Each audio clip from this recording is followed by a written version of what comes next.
Tower Defense Simulator, a game all about defending your base from endless hordes of zombies, it is important to choose a team of players for the harder game modes. This will allow you to build up a good defense with your team, making the harder modes much easier to complete. However, there's a genre of this game that is quite a bit harder. This is called solos, where instead of bringing a squad to the harder battles, you go completely alone and attempt to defend on your own. But in today's video, I want to push this to its limits, and I want to be seeing if artificial intelligence can beat a solo game of Fallen. Well, without further ado, let's get into this. So naturally, I booted up ChatGPT and typed in my prompt.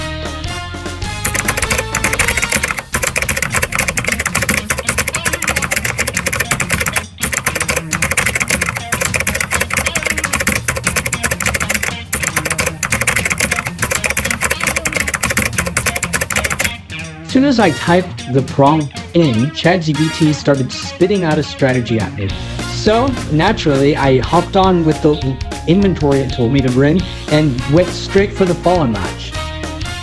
Oh no, ChatGPT told me to bring was interesting to say the least, consisting of Commander, Rocketeer, Mortar, Sniper, and Golden Minigun. Very interesting indeed. The map I selected for this challenge was of course Honey Valley, because I had absolutely no faith in this AI and I needed to make this as easy as possible. I then voted for Fallen mode and began to look over the strategy. ChatGPT told me to place snipers and minigunners, so I thought the best plan would be to place 2 level 1 snipers and then save for Golden Minigunner. Snipers actually performed quite well and were able to get through the first few waves like it was nothing. The first problem of the entire match occurred on wave 7 where some heavies leaked. However, I did not have to worry because shortly afterwards on wave 9 I was able to get a Golden Minigunner down who shredded through the rest of the enemies. ChatGPT then insisted that I place both a Mortar and a Rocketeer. However, I was not complaining because they also allowed me to place a Commander down just in time for the Fallens. Things were going pretty smoothly with just one problem. Throughout the entire strategy, it did not mention placing another Commander, which means I was not going to be able to chain Commanders this entire Fallen run. This was a huge problem. The entire match, I was going to have to save my Commander ability for when absolutely necessary. Wave 22, the giant boss spawned, and just like he's supposed to be, he acted as a bag of money and our troops shredded him. Things were going pretty well. This shadow boss got absolutely shredded, as did the glitches, and I was beginning to feel pretty confident. That was until wave 30 approached.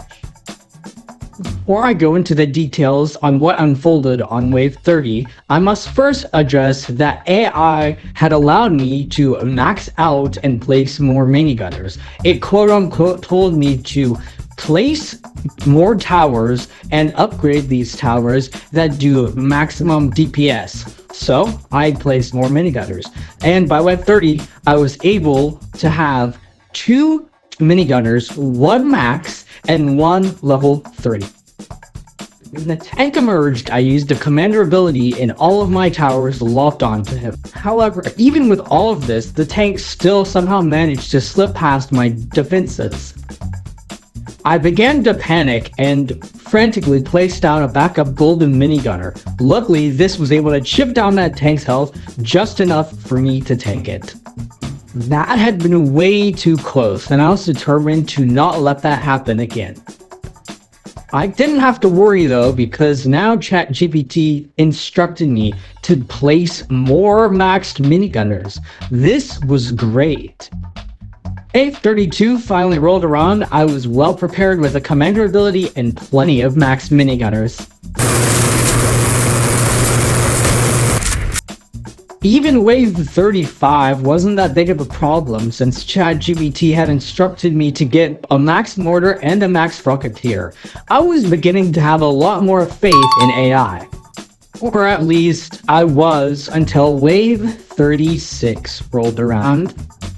For this wave, ChatGPT instructed me to use consumable items. So that means I'd use my consumable items for the arrows, the tank, and the necromancer boss. After a long, tedious process of ability microing, I was able to take down the necromancer boss.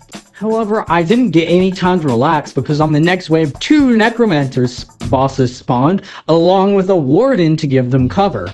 Despite all this, I still somehow managed to take all of these foes down with some consumable items and commander abilities. For that tedious wave, the rest of the game went pretty smoothly. ChatGPT instructed me to get more cliff towers, such as mortar and sniper, so that's what I did. And inevitably, the final wave approached. When I saw the Fallen King emerge, I called to arms and crossed my fingers. I did my best, but without any further instruction from the AI, the best I could do was micro and watch as the Fallen King slowly charged towards my base. Despite my valiant efforts, AI just did not supply me with enough DPS to kill the Fallen King, and he ended up killing me, thus ending my run on the final wave. In the end, this just proves that skill will always win over AI's strategies. So you should just use your own skill to try to beat challenges, because a robot's never going to do it better than you can. Well, anyways, I hope you guys enjoyed the video. Please do consider subscribing. It helps out a lot. And, well, bye.